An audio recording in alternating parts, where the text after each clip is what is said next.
We're also looking at Lance Naik Dhananjay Kumar, who was martyred in an anti-terror operation that took place in Lolab Valley in Kupwara, and he will in fact be cremated at his village today, just very close to Patna. The body of the slain martyr was received at the airport by some of the army and police personnel. Lance Naik Dhananjay Kumar succumbed to bullet injuries during an operation to flush out insurgents in Kupwara.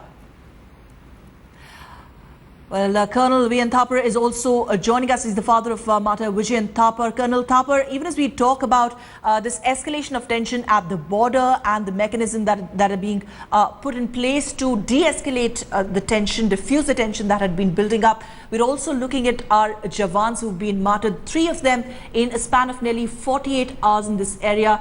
Some of those working in the operations to flush out infiltrators in some of these regions.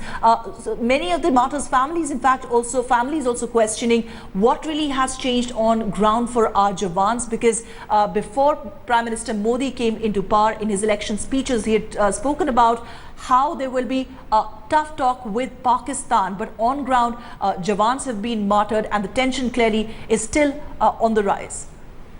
Look, as far as the jawans being martyred on the border, it is in the line of their duty that they have fallen. I mean, it is nothing very out of the ordinary while we are engaged in arms, and so much of escalation has taken place that you say that it is worst kind of action since 1971. Obviously, some casualties are bound to occur, and therefore this is in the line of a soldier's duty that he falls on the battlefield. I don't know whether Modi government should be brought into it. Willy-nilly we are dragging the government for things that are happening. These are military actions that are happening on the ground, and when military actions happen, some casualties are bound to be suffered and some casualties are bound to be inflicted. Why do you think Pakistan has agreed to the flag beatings now? Because they have also suffered the consequences of our retaliation. So that's why, I mean, unnecessarily bringing in the government on a matter that is strictly military is not very fair. Secondly, I want to come on to this point about the government itself. Every time you are taking the opinion of almost everyone, I think we must all speak in one tone. Voice. It's a very painful thing to hear some of the people in the opposition parties and opposition spokesmen asking Modi to give an explanation as to why this is happening.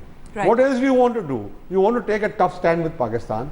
When the tough stand is taken, then you are asking, why did you take that tough stand? Right. And that is very kind of, I mean, that is, we are not speaking in one language. I think that's a very important point you raised, Colonel Thapar, that everyone needs to speak in one voice. There shouldn't be politics carried out over an issue as grave as this is an issue of national security. National issue. Yes, absolutely. Colonel Thapar, many thanks for joining us. We'll of course come back to you, and also General G.D. Bakshi, who joined us this morning. We'll also be getting you pictures from that village in Patna as Lance Naik Dhananjay Kumar's body is cremated.